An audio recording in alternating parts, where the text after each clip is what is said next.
नमस्कार मित्रों, स्वागत करती हूँ आप सभी का आपके अपने प्यारे से यूट्यूब चैनल जिसका कि नाम है स्मार्ट स्टडी क्लासेस 77 पर। मित्रों, हमारे यहाँ इस वक्त जो तैयारी चल रही है बहुत जोर शोर से, वह है छत्तीसगढ़ पुलिस और सब इंस्पेक्टर परीक्षा की, जिसकी परीक्षा आपके 6 नवंबर को होने वाली है। तो मैं आपको पढ़ा रही हूँ हिंदी व्याकरण, और उसके परिप्रेक्ष्य में पहली क्लास जो है वो अपलोड हो चुकी है स्वर की। इस स्वर को अभी हमने पढ़ा था फैक्ट के रूप में। स्वर से जितने भी प्रश्न बनते हैं उन सभी की क्लास आपके लिए मैं आपका लेकर आई हूँ। तो ये आपका एक प्रैक्टिस सेट है जो कि स्वर पर आधारित है। स्वर से बनने वाले लगभग सभी प्रश्नों को मैंने इसमें शामिल कर लिया है। आप यदि इस क्लास को देखते हैं और पढ़ते हैं तो स्वर से आपका एक भी प्रश्न नहीं छूटने वाला है। इसी प्रकार सारे टॉपिक की क्लासेस आने वाली हैं, तो आप ज़रूर से ज़रूर हमारे इस क्लासेस को देखें, और चैनल को अभी तक आपने सब्सक्राइब नहीं किया है तो सब्सक्राइब जरूर करें।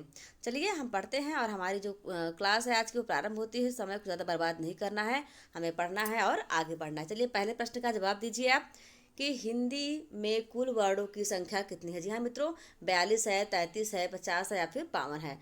आशा करती हूँ इस प्रश्न का जवाब आपको आता ही होगा। तो इसका जो जवाब है वो 52 हो जाएगा। हिंदी में कुल वर्णों की संख्या जो है वो 52 है। फिर आपसे पूछा गया है कुल स्वरों की संख्या कितनी है। तो कुल स्वरों की संख्या कितनी है। जी हाँ मित्रों, 13 है, 11 है, 9 है या फिर सभी हैं, बताइए आप। तो मित्रों इसका जो जवाब हो जाएगा वो हो जाएगा 11, क्योंकि ये देखिए 11 है। और 9 स्वर संस्कृत में माने जाते हैं, हिंदी में नहीं माने जाते हैं। हिंदी में स्वरों की संख्या जो है वो 11 है। लोग 13 और 11 के बीच में कंफ्यूज रहते हैं। आपको कंफ्यूज नहीं होना है, आप एकदम स्पष्ट तरीके से जानते रहिए कि कुल स्वरों की संख्या जो है वो 11 ही होती है। हिंदी में मात्राओं की संख्या कितनी है। जी हाँ मित्रों, मात्राओं की संख्या आपकी 11 है, 13 है, 10 है या फिर 9 है। जल्दी जवाब दीजिए, हमें जल्दी जल्दी प्रैक्टिस सेट को पूरा करना है। आप जानते हैं प्रैक्टिस सेट है, टाइम ज़्यादा नहीं लगना चाहिए आपको। जी हाँ मित्रों, इसका जो सही जवाब हो जाएगा वो 10। अब आप सोच रहे होंगे कि स्वर तो मैंने 11 बता दिया लेकिन मात्राएं 10 कैसी हैं। तो आपको जो छोटा सा आ से अनार है, इसकी तो कोई मात्रा होती ही नहीं है ना। तो इसीलिए इसके अलावा जो अन्य स्वर होते हैं उसकी सारी मात्राएं होती हैं। तो मात्रा 10 होती है और स्वर 11 होते हैं। स्पष्ट तौर पर आप दिमाग पर अपने बिठा लीजिए। अब आप बताइए वर्ड के बाईं ओर से लगने वाली मात्राओं की संख्या कितनी है। जी हाँ मित्रों, 7 संख्या है, 5 है, 3 है या फिर 1 है। तो इसका जवाब जो हो जाएगा वो सही हो जाएगा 1। वर्ड के बाईं ओर से लगने वाली मात्रा की संख्या 1 ही है, और वो मात्रा कौन सी है, छोटी ई की मात्रा। आप यही मात्रा अकेले बाईं तरफ से लगती है, बाकी सारी मात्राएं जो है वो दाएं तरफ से लगती है, या फिर कोई नीचे से लगती है, कोई ऊपर से लगती है। उन पर भी प्रश्न मैंने बनाया है, आप जरूर देखें। थोड़ा सा नए लगेंगे आपको, लेकिन हो सकता है कि आपकी परीक्षा में आ जाए। मेरा पूरा प्रयास है कि एक भी प्रश्न आपसे बचने ना पाए। आप स्मार्ट स्टडी चैनल पर पढ़ रहे हो तो आपकी पढ़ाई भी स्मार्ट तरीके से होनी चाहिए। चलिए आगे बढ़ेंगे, हम देखेंगे जिन वर्डों को स्वतंत्रता पूर्वक बोला जाता है उन्हें क्या कहते हैं। वर्ड कहते हैं, स्वर कहते हैं, व्यंजन कहते हैं या फिर वर्णमाला कहते हैं। तो इसका जो सही जवाब है वो हो जाएगा ऑप्शन नंबर बी, यानी कि स्वर कहते हैं। स्वतंत्रता पूर्वक बोले जाने वाले वर्डों को हम स्वर कहते हैं। स्वरों का वर्गीकरण कितने प्रकार से किया जा सकता है। जी हाँ मित्रों, स्वरों का वर्गीकरण 7 प्रकार से, 2 प्रकार से, 4 प्रकार से या फिर 5 प्रकार से। जल्दी जल्दी जवाब दीजिए, आपको लेट बिल्कुल नहीं करना है। स्वरों का जो वर्गीकरण है वो किया जा सकता है 5 प्रकार से, और उन 5 प्रकारों को मैंने इसके पहले वाली जो क्लास है फैक्ट के रूप में पढ़ा दिया है। तो आप उसे जरूर देखिए, वो क्लास देख लेंगे तो आपको समझ में आ जाएगा। जैसे उत्पत्ति के आधार पर है, जीवा के आधार पर है, तो आप वो सभी देख लीजिए, ठीक है। मुख्य आधार पर वो प्रकार है। अब आप बताइए उत्पत्ति के आधार पर स्वर कितने प्रकार के होते हैं। जी हाँ मित्रों, 3 प्रकार के होते हैं, 4 प्रकार के होते हैं, 5 प्रकार के होते हैं या फिर 8 प्रकार के होते हैं। तो उत्पत्ति के आधार पर स्वर 3 प्रकार के होते हैं। मैंने आपसे पहले बता दिया, फैक्ट की क्लास जो अपलोड हो चुकी है, आप उसे जरूर देखिए। और ये प्रैक्टिस सेट है, तो प्रैक्टिस सेट में हम जल्दी जल्दी करेंगे, टाइम बिल्कुल नहीं लगाएंगे। निम्न में से संयुक्त स्वर का उदाहरण क्या है। जी हाँ मित्रों, ए है, ड है, ई है या फिर आ है। तो संयुक्त स्वर का जो उदाहरण है उसका जवाब आपको मिल जाएगा ऑप्शन नंबर ए। कैसे, आप बताइए। आ यानी छोटा आ, धन ई के मिलने से बना हुआ है आपका ए। ये 2 असमान स्वरों के मिलने से एक नए स्वर का निर्माण हुआ, तो आपका ये संयुक्त स्वर कहा जाएगा। और ये उत्पत्ति के आधार पर स्वर के भेद में आता है। समृद्धि एवं विवृत्ति किस आधार पर स्वर का वर्गीकरण है। जी हाँ मित्रों, जिह्वा के आधार पर, उत्पत्ति के आधार पर, मुख के आधार पर या फिर ओष्ठ के आधार पर। तो समृद्धि और विवृत्ति जो है वो मुख के आधार पर स्वर का वर्गीकरण है। आपका सही जवाब हो जाएगा ऑप्शन नंबर सी। आप इसका नोट्स बना लीजिए, बनाना चाहे तो, नहीं तो पीडीएफ तो आपको हमारे चैनल पर मिल ही जाएगी। तो देखिए यहाँ पर लिखा हुआ है कि आप यदि पीडीएफ प्राप्त करना चाहते हैं तो हमारे टेलीग्राम चैनल को ज्वाइन करिए, वहाँ पर इस क्लास की पीडीएफ आपको मिल जाएगी। अब आप बताइए, होस्ट के आधार पर स्वर कितने प्रकार के होते हैं? जी हाँ मित्रों, 3 प्रकार के होते हैं, 2 प्रकार के होते हैं, 5 होते हैं या फिर 4 होते हैं। यानी होठ के खुलने और बंद होने के आधार पर तो आपके जो स्वर हैं वो 2 प्रकार के होते हैं। जी हाँ मित्रों, बहुत सही जवाब है आपका।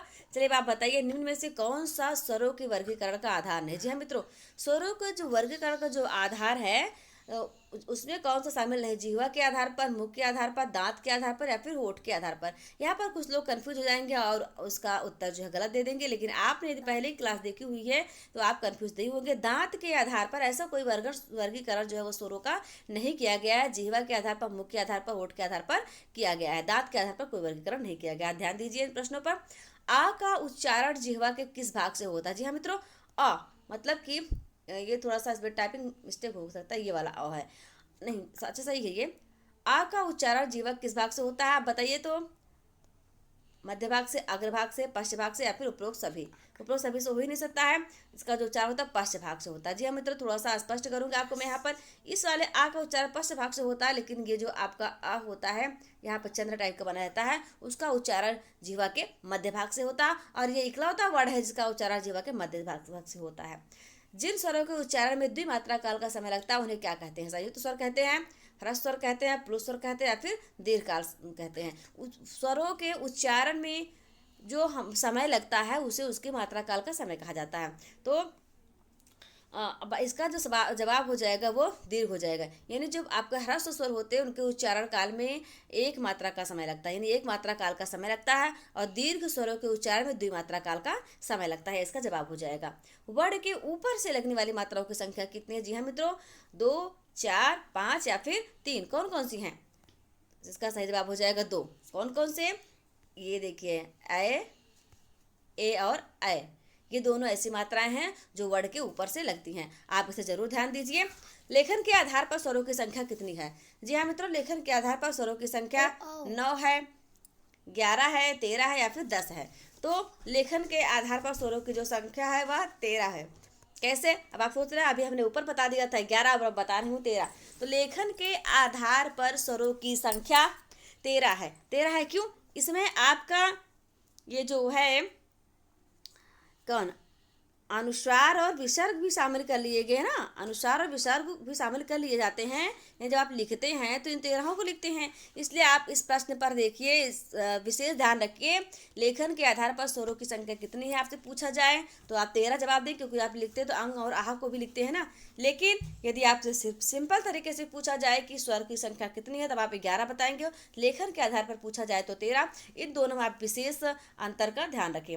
मिश्रित स्वरों की संख्या कितनी है? जी हाँ मित्रों, मिश्रित स्वरों की संख्या 4 है, 7 है, 11 या फिर 9 है। तो मिश्रित स्वरों की संख्या जो है वो 4 है। यानी कौन कौन 4 स्वर ऐसे हैं जिनका निर्माण अन्य स्वरों की सहायता से हुआ है। जैसे अभी आपने देखा था, ए देखा था, आ धन ए बराबर आ धन ई बराबर ए हुआ था ना। इसी प्रकार से आपके 4 मिश्रित स्वर हैं। योग ना होने पर भी जो साथ रहे उन्हें क्या कहा जाता है? जी हाँ मित्रों, यानी कोई जुड़ने से कोई मतलब नहीं है उनका, लेकिन वो हमेशा साथ ही रहते हैं, तो उन्हें क्या कहेंगे आप? अंतस्थ कहेंगे, संघर्षी कहेंगे, अयोगवाह कहेंगे या फिर धारा प्रवाह कहेंगे।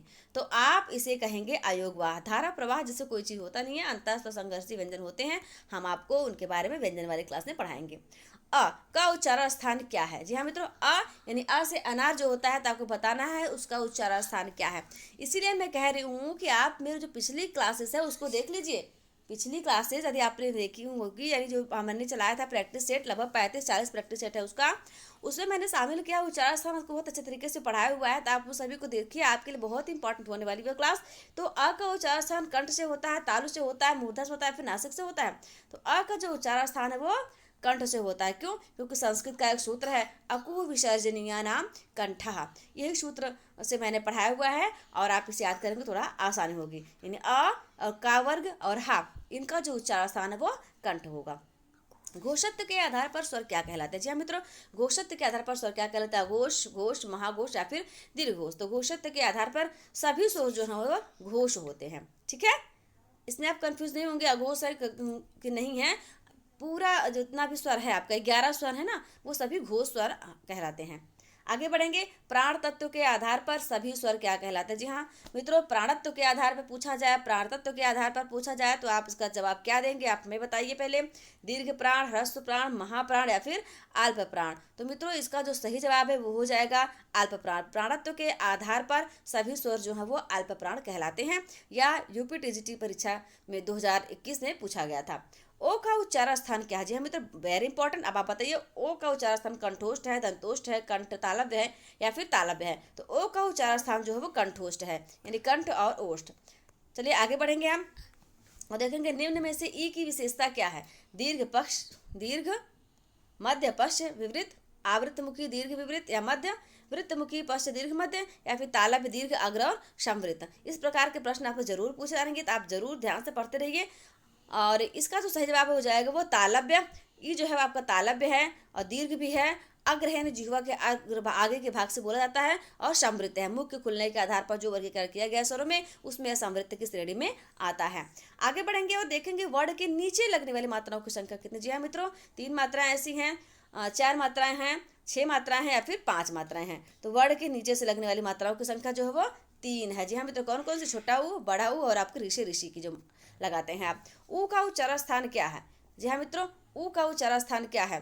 तालु, कंठ, दंत, ओष्ठ। इसमें आपका सही जवाब हो जाएगा ओठ। ऊ का उच्चारण स्थान ओठ है।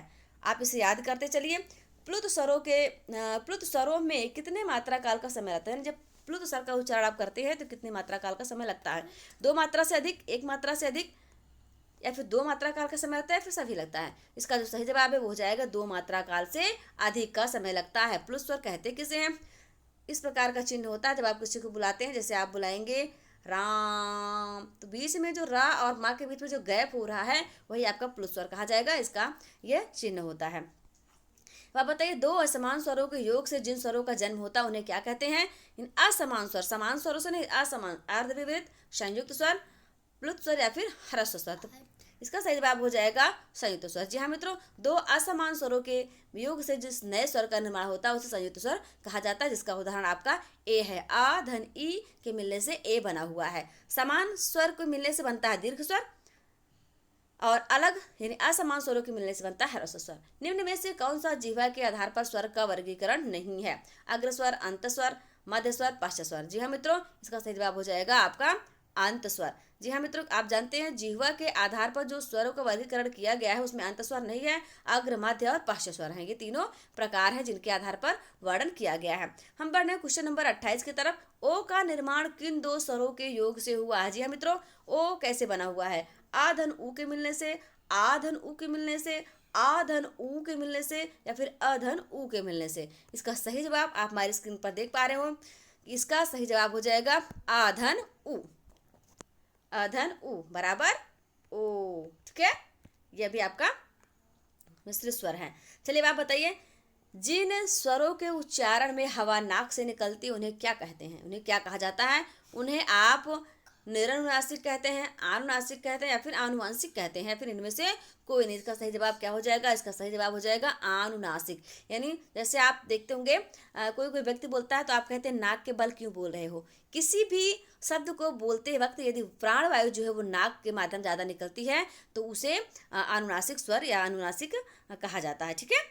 निम्न में से उच्चारण समय के आधार पर स्वर का प्रकार नहीं है। जी हाँ मित्रों, उच्चारण समय के आधार पर स्वर का प्रकार ह्रस्व, दीर्घ, प्लुत और संयुक्त कौन सा नहीं है। तो इसका सही जवाब हो जाएगा संयुक्त। संयुक्त उच्चारण समय के आधार पर स्वर का प्रकार नहीं है। यह रहे आज के 30 प्रश्न और आशा करती हूँ कि आपको बहुत ही अच्छे लगे होंगे और आपकी परीक्षा के लिए बहुत ही इंपॉर्टेंट है।